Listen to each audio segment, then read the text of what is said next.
Bedi Bigirimana. Now stolen away. Robel Teklemaiko. Robel again. Tries to lay that through. Here comes the chance. Another save. The rebound is in finally.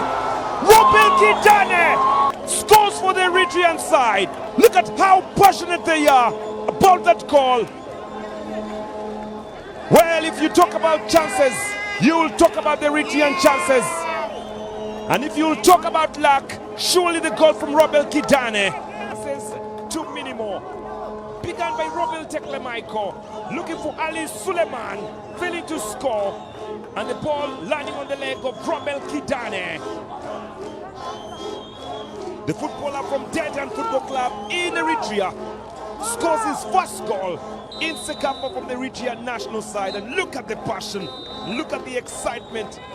And that's the beauty of a goal.